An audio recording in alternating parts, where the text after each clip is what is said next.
내가 이 지경이 된 게 다 박성재 그 자식 때문이야. 고성이가 대포차 안에서 이를 악물며 중얼거렸습니다. 말 안 할 것처럼 굴더니 감히 날지 아빠한테 다 일러. 핸들을 꽉 쥔 손끝이 하얗게 질려 있었죠. 눈빛엔 광기가 서려 있었고 입꼬리는 비틀어져 올라가 있었습니다. 그토록 완벽하게 짜놓은 계획이었습니다. 26년간 재벌 부인으로 군림하던 모든 것이 한순간에 무너졌죠. 박진석에게 쫓겨나고 딸 영라의 생활비까지 갈취하고 귀금속을 팔아 마련한 마지막 돈으로 대포차를 샀습니다. 성재만 없어지면 박진석도 마음이 약해질 거야. 복수와 계산이 뒤섞인 계획이었습니다. 불과 30분 전만 해도 고성이는 승리를 확신하고 있었습니다. 회심의 미소를 지으며 진작에 이렇게 쉽게 갈 걸 그랬네라고 중얼거렸죠. 하지만 지금 엑셀을 밟으려는 바로 그 순간 옆에서 검은색 SUV가 번개처럼 튀어나왔습니다. 쾅! 엄청난 충돌음과 함께 고성희의 대포차가 옆으로 튕겨나갔습니다. 차체가 찌그러지며 유리창이 산산조각 났죠. 에어백이 터지고 고성희의 머리가 앞으로 꺾이며 유리창에 부딪혔습니다. 피가 낭자하게 쏟아져 내렸습니다. 말문이 막혀 소리조차 나오지 않았죠. 눈이 흔들리며 초점을 잃어갔습니다. 무릎이 풀리고 손이 들썩이며 주먹조차 쥐어지지 않았습니다. 보디가드가 차에서 내려 고성희를 확인했습니다. 회장님, 운전자는 고성애 씨로 확인됩니다. 무전 너머 박진석의 차가운 목소리가 들렸죠. 상태는 의식이 없습니다. 머리에서 출혈이 심합니다. 고성희는 그 자리에서 얼어붙은 채 숨조차 제대로 쉬지 못했습니다. 완벽하다고 믿었던 복수가 한순간에 무너져 내렸습니다. 갑과 을이 완전히 역전되어 버린 겁니다. 병원으로 실려간 고성희, 결국 뇌사 판정을 받았습니다. 하지만 여기서 끝이 아니었습니다. 가온재단 이사장 시절 보여주기식으로 작성했던 장기기증 동의서. 그것이 다시 세상에 나타났죠. 가장 악한 인간이 마지막엔 생명을 살리는 사람이 되는 충격적인 반전. 고성희의 심장이 이지혁에게 이식되는 기적 같은 순간. 26년간 악행을 저질렀던 여자가 마지막 순간 선한 일을 하게 된 아이러니한 운명. 이 충격적인 반전의 전말을 지금부터 말씀드려볼까 합니다. 쫓겨난 지 사흘째 되는 날 아침, 고성희는 호텔 침대에 앉아 지갑을 뒤지고 있었습니다. 5만원권을 한 장씩 세기 시작했습니다. 하나, 둘, 셋, 넷, 다섯. 총 25만원이었습니다. 겨우 이것밖에. 그녀가 인상을 팍 쓰며 소리쳤습니다. 호텔 청구서를 봤습니다. 1박 35만원 곱하기 3일은 105만원이었습니다. 100만원이 넘어. 미쳤나? 고성희가 경악하며 외쳤습니다. 휴대폰으로 계좌 잔액을 확인했습니다. 17만원. 돈이 다 떨어졌잖아. 젠장. 26년간 재벌 부인으로 살면서 돈 걱정 따위 해본 적이 없었습니다. 카드 한 장이면 모든 게 해결되었었죠. 하지만 지금은 달랐습니다. 카드도 막혔고 부동산도 근저당에 묶였고 재단 이사직도 날아갔습니다. 손에 쥔 건 겨우 40만원 남짓한 현금뿐이었습니다. 거울 속 자신을 보며 그녀가 중얼거렸습니다. 아니야, 아직 끝난 게 아니야. 영라가 있어. 휴대폰을 집어든 그녀의 눈빛이 차갑게 변했습니다. 오후 1시, 박영라의 작업실에서 영라는 노트북 앞에서 웹툰을 그리고 있었습니다. 똑똑똑. 문 두드리는 소리가 들렸습니다. 네. 누구세요? 나야, 엄마야. 문 밖에서 고성희의 목소리가 들렸습니다. 영라는 붓을 내려놓고 굳어졌습니다. 엄마. 천천히 문을 여는 순간 고성희가 거침없이 밀고 들어왔습니다. 비켜봐. 엄마. 영라가 당황하며 물었습니다. 고성희는 작업실 소파에 거침없이 앉으며 발을 주물렀습니다. 아이고, 발 아파 죽겠네. 엄마, 무슨 일로? 물 좀 줘, 목마르네. 고성희가 영라를 쳐다보지도 않고 말했습니다. 영라는 어쩔 수 없이 물을 따라줬습니다. 물을 벌컥벌컥 마신 고성희가 물컵을 탁 내려놓았습니다. 영라야. 네. 너 2억 구해. 고성희가 단도직입적으로 말했습니다. 네. 영라가 깜짝 놀라며 외쳤습니다. 2억. 당장 구해와. 엄마, 그게 무슨. 제가 어떻게 2억을. 어떻게든 구하는 거지. 고성희가 비웃으며 말했습니다. 내 아빠한테 뜯어내든 빌리든 엄마. 영라가 소리쳤습니다.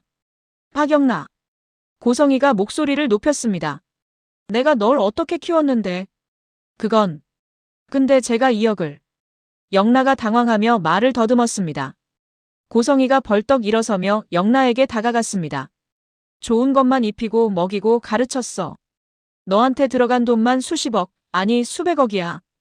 영라가 뒤로 물러서며 떨리는 목소리로 말했습니다. 엄마. 그런데 고작 2억 정도 못 구해. 고성이가 소리쳤습니다. 영라는 아무 말도 하지 못했습니다. 없어? 돈 없어? 고성이가 차갑게 물었습니다. 웹툰 계약금으로 받은 게 있긴 한데. 그것도 몇백만 원밖에. 그거라도 줘. 당장. 고성희의 눈빛이 변했습니다. 엄마. 영라가 놀라며 외쳤습니다. 고성희가 영라를 밀치고 작업실을 둘러보며 책상 서랍을 열기 시작했습니다. 엄마. 그건. 영라가 황급히 말했습니다. 고성희가 서랍에서 돈 봉투를 발견했습니다. 이게 뭐야? 그건 웹툰 계약금이에요.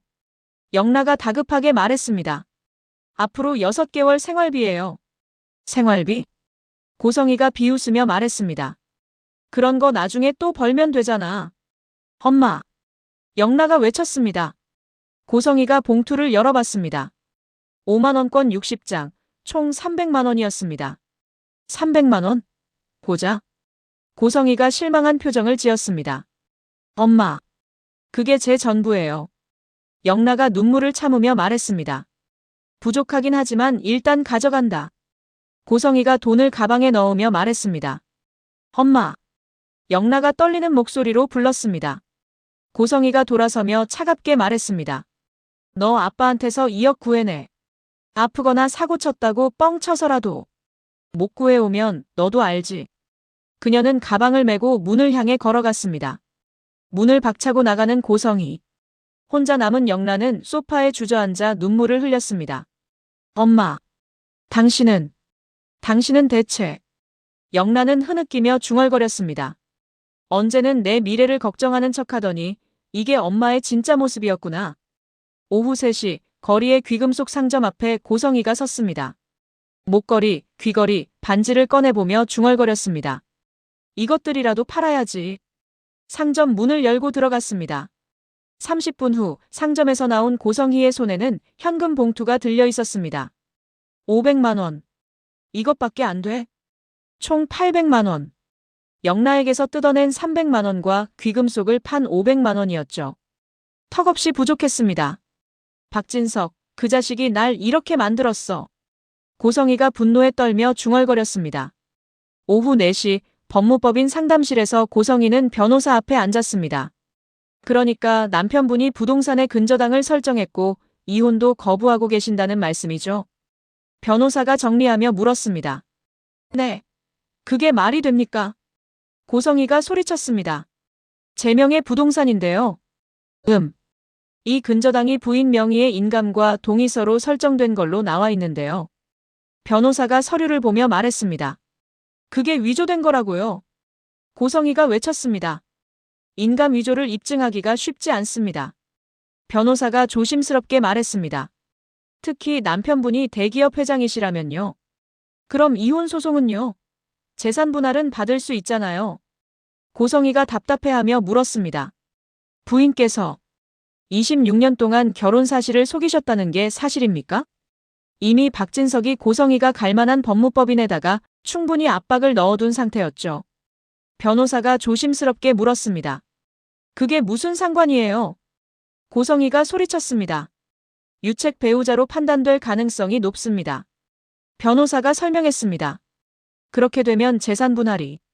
그럼 저보고 어쩌라고요? 고성희가 벌떡 일어서며 외쳤습니다. 진정하세요. 일단 상담비가. 여기 있어요. 500만 원. 고성희가 가방에서 돈을 꺼내 던졌습니다.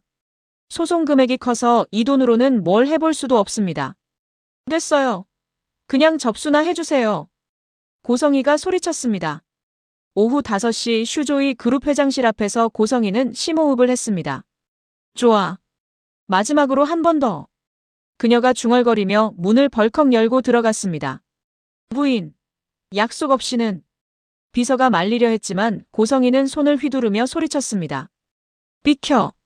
회장실 안 책상에서 서류를 보고 있던 박진석은 고개도 들지 않고 말했습니다. 누가 들어오라고 했나? 이혼해! 고성희가 책상을 탁 치며 외쳤습니다. 박진석이 천천히 고개를 들었습니다. 아직도 정신을 못 차렸네. 당신이 사준 거 다 가져가. 대신 4명의 재산은 내가 가져갈 거야. 고성희가 소리쳤습니다. 4명의 재산? 박진석이 펜을 내려놓으며 비웃었습니다. 청담동 빌라 2채, 아파트. 전부 4명이잖아. 근저당 잡힌 거 모르나? 박진석이 비웃으며 말했습니다. 그거 불법이야. 내 동의 없이. 고성희가 소리쳤습니다. 박진석이 서류를 꺼내 던졌습니다. 여기 내 인감 찍힌 동의 써 있는데. 이건 위조야. 고성희가 서류를 집어들며 외쳤습니다. 법원에 가서 그렇게 주장해봐. 박진석이 차갑게 말했습니다. 좋아. 그럼 이혼하자. 재산 분할 받을 거야. 고성희가 서류를 구겨 던지며 소리쳤습니다. 박진석이 일어서며 물었습니다. 이혼? 그래.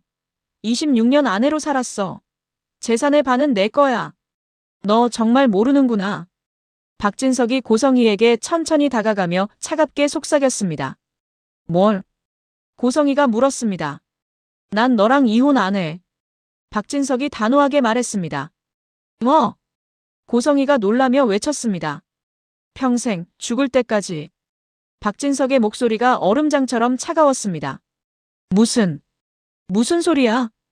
고성희가 뒤로 물러서며 떨리는 목소리로 물었습니다. 그게 26년간 날 기만한 너한테 내리는 벌이야. 박진석이 단호하게 말했습니다. 벌. 이혼도 안 해주는 게 벌이라고. 고성희가 소리쳤습니다. 재산 분할? 꿈도 꾸지 마. 박진석이 비웃으며 말했습니다. 재혼? 그것도 없어. 넌 평생 박진석의 부인으로 살면서 한 푼도 못 쓰고 아무것도 못하는 거야. 내가 왜? 내가 그럴 것 같아. 고성희가 분노에 떨며 소리쳤습니다. 안 그럴 것 같으면 이혼해주지. 박진석이 차갑게 말했습니다. 좋아. 두고 봐. 내가 가만히 있을 것 같아. 고성희가 비웃으며 외쳤습니다. 뭘 할 건데? 내가 할 수 있는 게 뭐가 있어? 박진석이 차갑게 물었습니다. 곧 알게 될 거야. 고성희가 콧방귀를 뀌고 말했습니다. 그녀는 하이힐을 끌며 회장실을 나갔습니다. 복도를 걸으며 고성희는 분노에 떨었습니다. 박진석. 고성희의 머릿속에서 모든 계산이 무너졌습니다. 30년 가까이 버틴 거면 잘 버틴 거였습니다. 어차피 걸린 거 깔끔하게 박진석하고 이혼하면 적어도 재산의 반이 들어온다는 계산이었죠. 하지만 박진석은 그걸 눈치채고 이혼도 안 해줬습니다. 박진석이 원하는 건 용서도 이혼도 아니었습니다. 26년간을 속여왔던 고성희가 말라 죽기를 바랄 뿐이었죠. 고성희는 박진석의 속내를 눈치채고 절망했습니다. 남은 돈 300만 원. 이걸로 얼마나 버틸 수 있을까요? 한 달일까요? 2달일까요? 엘리베이터 앞에서 멈춰 선 그녀의 눈빛이 변했습니다. 차가운 증오가 피어올랐습니다. 그래, 박진석. 그렇게 나왔다 그거지. 그녀가 중얼거렸습니다. 네 잘난 성재가 사라져봐야 정신을 차리지. 휴대폰을 꺼내 검색했습니다. 탐정사무소, 뒷조사 전문. 그녀의 얼굴에 음침한 미소가 번졌습니다. 다음 날 음침한 탐정사무소에서 모자를 깊이 눌러 쓴 고성희가 들어왔습니다. 어서 오세요. 탐정이 인사했습니다. 비밀 보장되는 거 맞죠? 고성희가 주위를 살피며 물었습니다. 물론입니다. 여기 계약금 300만 원. 고성희가 봉투를 꺼내며 말했습니다. 일이 뭡니까? 탐정이 물었습니다. 사람 하나 처리해 주세요. 고성희가 차갑게 말했습니다. 처리요? 탐정이 긴장하며 물었습니다. 슈조이 그룹 부사장 박성재. 교통사고로요. 고성희가 단호하게 말했습니다. 잠깐만요. 저희는 그런 일은. 탐정이 경악하며 외쳤습니다. 돈 더 줄게요. 성공하면 2천만 원. 고성희가 말했습니다. 아니, 그건 살인입니다. 저희가 할 수 있는. 탐정이 소리쳤습니다. 못해요. 못해.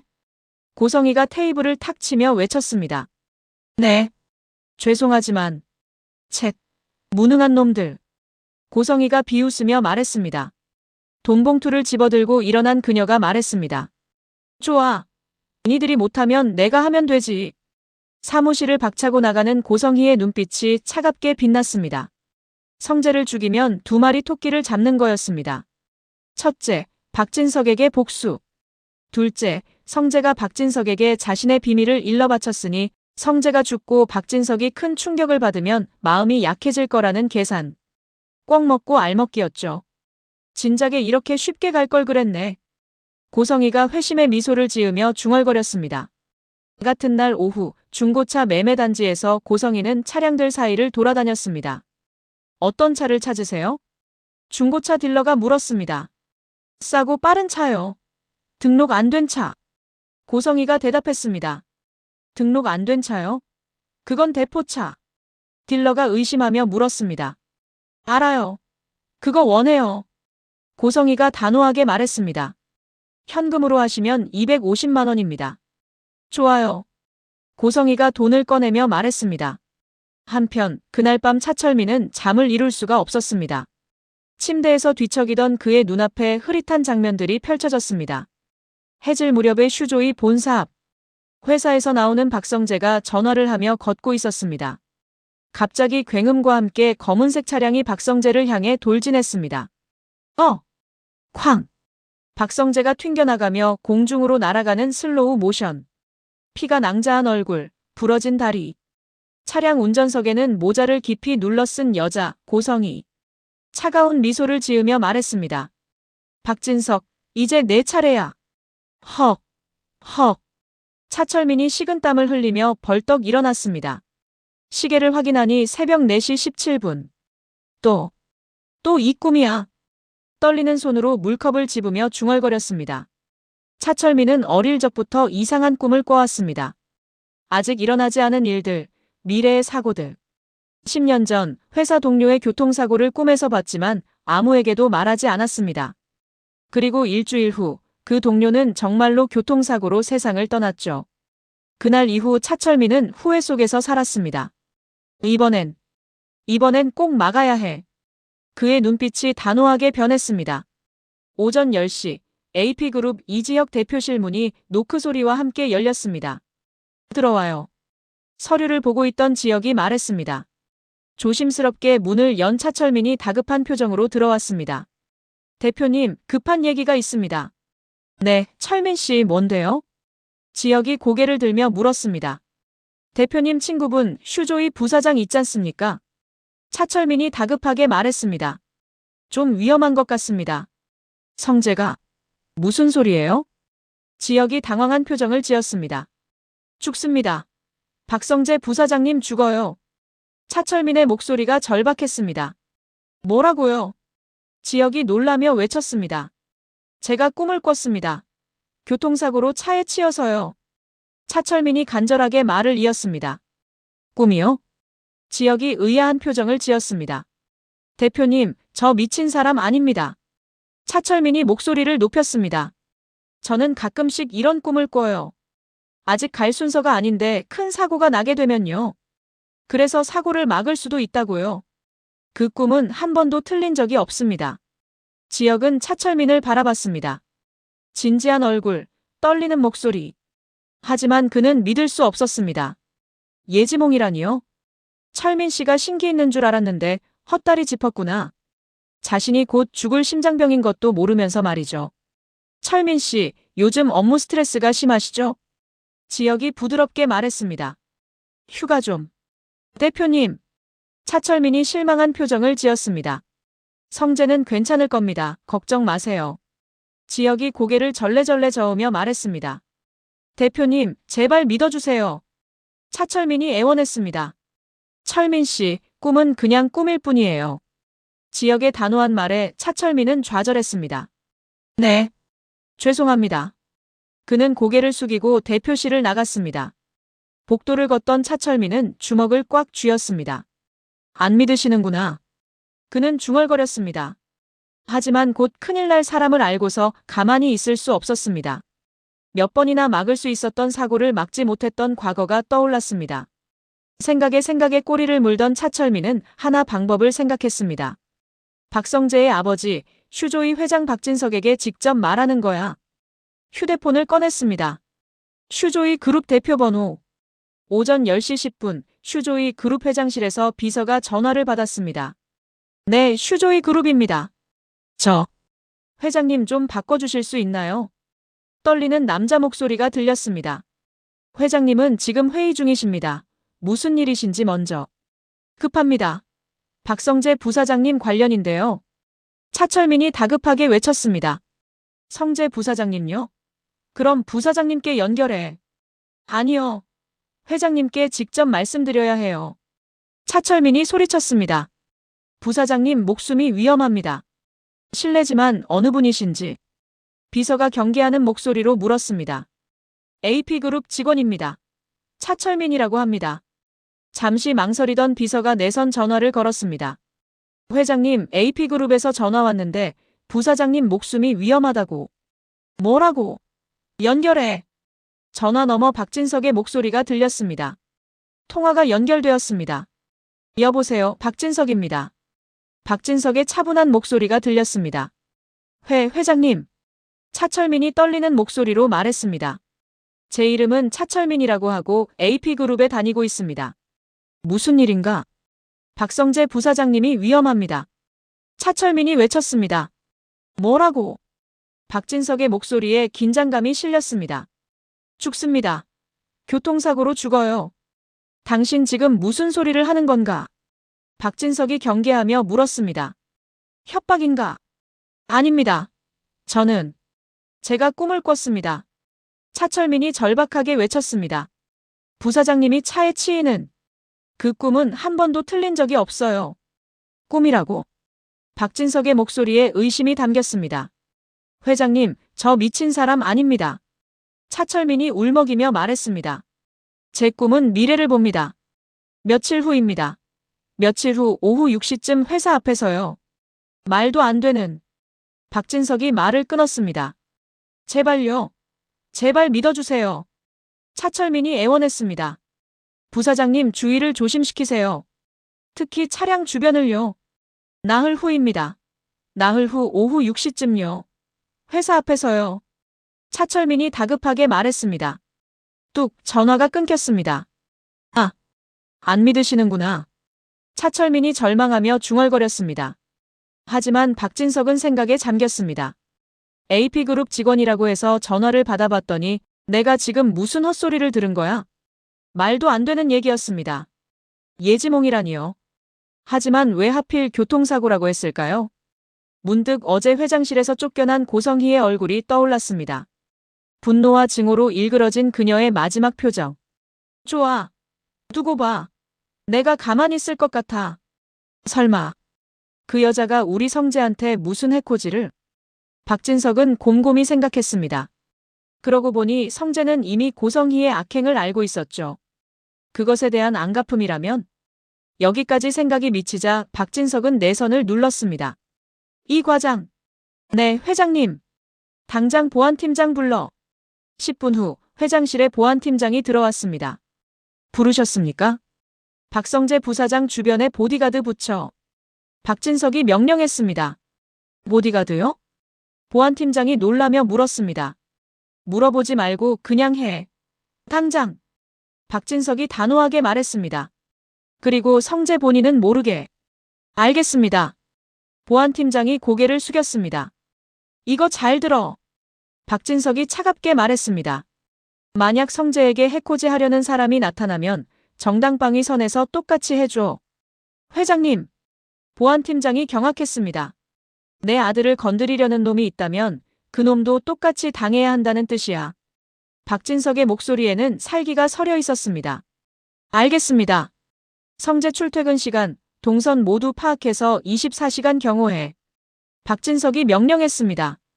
특히 차량 주변을 조심해. 차량 주변이요? 교통사고를 조심하라는 거야. 박진석이 단호하게 말했습니다. 나흘 후 오후 5시. 슈조이 그룹 본사 맞은편 골목에 대포차가 주차되어 있었습니다. 차 안에 앉은 고성희가 시계를 확인했습니다. 오후 5시 32분. 성재. 곧 퇴근 시간이야. 그녀가 중얼거렸습니다. 고성희는 지난 나흘 동안 성재의 동선을 파악했습니다. 매일 오후 6시쯤 회사에서 나와 주차장으로 향했죠. 주차장 입구는 사람이 없고 CCTV 사각지대. 그곳에서 성재를 치면 돼. 박진석이 얼마나 고통스러워할까. 핸들을 꽉 쥔 그녀가 중얼거렸습니다. 오후 5시 50분 슈조이 그룹 본사 로비에서 엘리베이터가 열렸습니다. 박성재가 휴대폰으로 통화하며 내렸습니다. 지은호, 지강호 계속해서 조용히 미행해주세요. 아무 이상 없죠? 전화기 너머 목소리가 들렸습니다. 네, 부사장님, 두 분 모두 이상 없습니다. 다행이네요. 고성희가 무슨 짓을 할지 몰라서요. 박성재가 안도의 한숨을 쉬었습니다. 계속 부탁드려요. 전화를 끊으며 본사 밖으로 나가는 성재의 표정은 여유로웠습니다. 오늘도 지역이 한테 가봐야겠다. 주차장으로 향하는 성재. 갑자기 골목에서 대포차의 엔진 소리가 들렸습니다. 엔진 소리가 점점 커졌습니다. 골목에서 검은색 대포차가 튀어나왔습니다. 성재를 향해 전속력으로 돌진하는 차량. 박성재가 뒤늦게 돌아봤습니다. 그 순간 그는 깨달았습니다. 자신은 다른 사람들만 걱정했다는 것을. 정작 자신이 표적이 될 거라곤 상상도 못했습니다.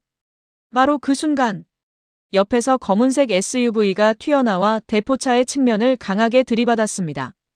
쾅! 엄청난 충돌음과 함께 대포차가 옆으로 튕겨나가며 가드레일에 부딪혔습니다. 차량 전면부가 완전히 파손되고 에어백이 터졌습니다. SUV에서 재빠르게 보디가드들이 내렸습니다. 부사장님, 괜찮으십니까? 보디가드 한 명이 성재에게 달려가며 외쳤습니다. 뭐야? 너희가 왜? 박성재가 멍한 표정으로 물었습니다. 회장님께서 부사장님 경호 지시하셨습니다. 보디가드가 대답했습니다. 아버지가? 언제부터? 박성재가 충격받은 표정으로 물었습니다. 저 차 운전자 확인합니다. 다른 보디가드가 대포차로 달려가며 외쳤습니다. 대포차 안에서 에어백이 터지고 피를 흘리는 고성희가 보였습니다. 깨진 유리창, 찌그러진 차체. 이 사람, 여자입니다. 보디가드가 차 문을 열며 외쳤습니다. 고성희의 피투성이 얼굴이 드러났습니다. 회장님, 운전자는 여성이고 고성애 씨로 확인됩니다. 보디가드가 무전으로 보고했습니다. 무전 너머 박진석의 목소리가 들렸습니다. 고성희라고. 네. 회장님 사모님이. 상태는? 박진석이 물었습니다. 의식이 없습니다. 머리에서 출혈이 심합니다. 즉시 구급차를. 보디가드가 다급하게 보고했습니다. 저 사람이 날. 박성재가 떨리는 목소리로 중얼거렸습니다. 네, 부사장님을 노린 것이 확실합니다. 보디가드가 대답했습니다. 아버지가 날 지켜준 거야. 박성재가 깨달았습니다. 자신이 얼마나 위험했는지 뒤늦게 깨닫고 그는 주저앉았습니다. 아버지. 무릎이 풀린 성재의 눈에서 눈물이 흘렀습니다.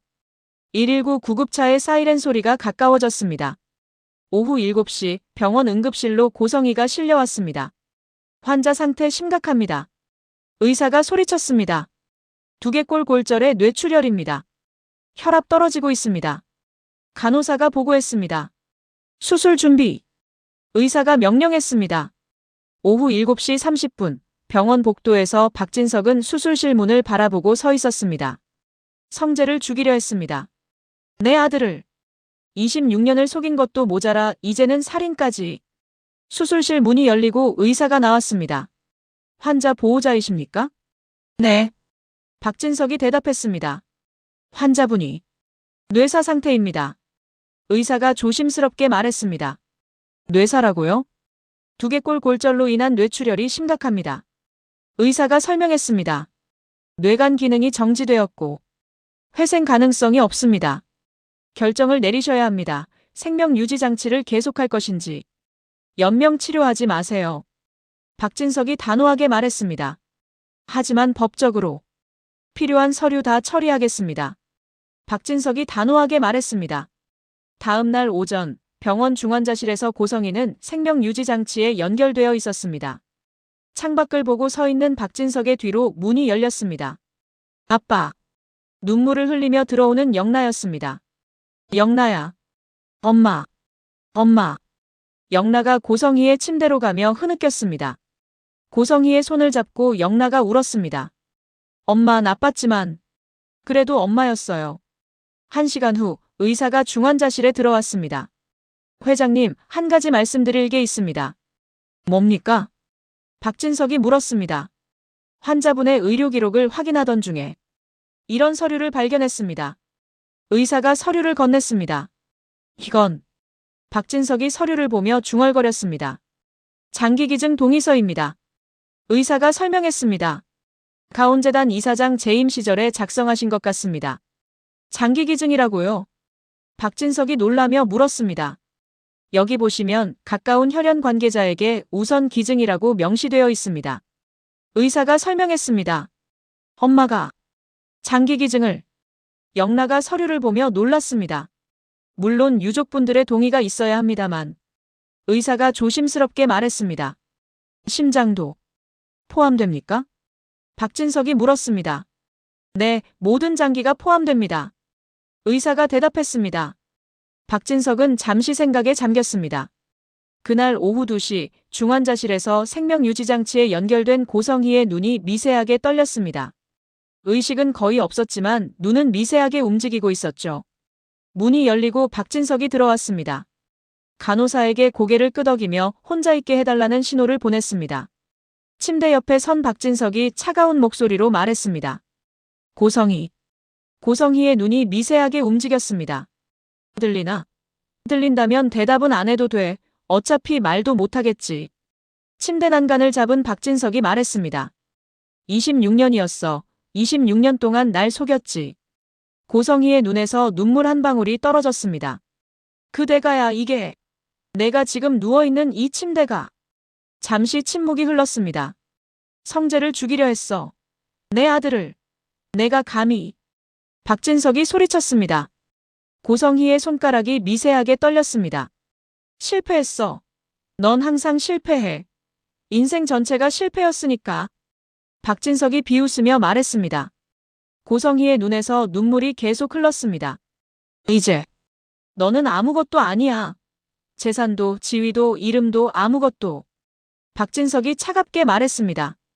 고성희의 이마를 내려다본 박진석의 표정이 약간 풀렸습니다. 하지만 말이야. 마지막으로 생명은 살릴 수 있게 해주마. 고성희의 눈이 크게 떠졌습니다. 내 심장으로 누군가를 살릴 거야. 박진석이 설명했습니다. 내가 평생 못했던 일이지. 선한 일을 하는 거야. 고성희의 눈에서 눈물이 쏟아졌습니다. 아이러니하지. 가장 악한 인간이 마지막엔 생명을 살리는 사람이 되다니. 박진석이 비웃으며 말했습니다. 박진석이 돌아서며 마지막 말을 했습니다. 잘 가, 고성희. 지옥에서는 좀 더 나은 사람으로 살아. 문을 열고 나가는 박진석. 혼자 남은 고성희의 눈에서 눈물이 주르륵 흘렀습니다. 생명유지장치의 삐삐 소리만이 중환자실에 울려 퍼졌습니다.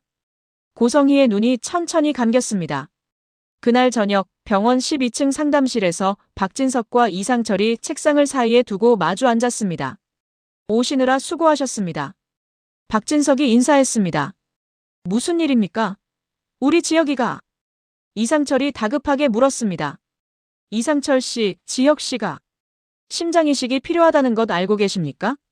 박진석이 심호흡을 한 후 물었습니다. 네. 알게 되었습니다. 이상철이 고개를 숙이며 대답했습니다. 기증자를 찾으셨습니까? 아직. 대기자 명단에만 올려놓은 상태입니다. 언제 순서가 올지. 이상철이 안타까운 표정으로 말했습니다. 박진석이 서류를 꺼내며 말했습니다. 심장 기증자가 나타났습니다. 정말입니까? 이상철이 깜짝 놀라며 외쳤습니다. 적합검사를 받아보셔야 합니다. 혈액형이나 조직 적합성 등을요. 박진석이 설명했습니다. 그럼 우리 지혁이가. 이상철이 떨리는 목소리로 물었습니다. 아직 확정은 아닙니다. 적합검사를 통과해야 합니다. 박진석이 조심스럽게 말했습니다. 감사합니다. 정말 감사합니다. 이상철이 눈물을 흘리며 말했습니다. 하늘이 하늘이 준 기회네요. 내일 아침 일찍 오셔서 검사 받으시면 됩니다. 네, 네. 당장 내일 오겠습니다. 이상철이 벌떡 일어나 박진석에게 깊이 인사했습니다. 정말 감사합니다, 회장님. 지혁 씨가 건강하게 회복하시길 바랍니다. 박진석이 고개를 끄덕였습니다. 다음 날 오전 병원 검사실 복도를 걷던 이지혁이 당황한 표정으로 물었습니다. 아버지, 갑자기 심장 기증자가 나왔다니요. 가보면 다 알게 돼 당장 따라와. 이상철이 대답했습니다. 하지만요. 말 많이 하지 말고 빨리 가자. 이상철이 재촉했습니다. 검사실 안에서 의료진이 혈액을 채취했습니다. 결과는 오늘 오후에 나옵니다. 의사가 설명했습니다. 그날 오후 5시 병원 상담실에서 의사 앞에 이상철과 이지혁이 앉았습니다. 의사가 서류를 보며 말했습니다. 축하드립니다. 네. 지혁이 의아해하며 물었습니다. 적합검사 통과하셨습니다. 의사가 설명했습니다. 혈액형, 조직 적합성 모두 맞습니다. 적합검사요. 무슨? 지혁이 혼란스러워하며 물었습니다. 지혁아. 이상철이 지혁의 손을 잡으며 말했습니다. 기증자가 나타났다.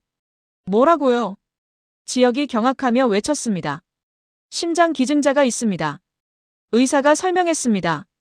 적합검사를 통과하셨으니 이식 수술 일정을 잡겠습니다. 아버지. 정말입니까? 지혁이 눈물이 쏟아지며 물었습니다. 그래. 살 수 있어, 우리 아들. 이상철이 눈물을 닦으며 말했습니다. 지혁이 주저앉으며 눈물을 흘렸습니다.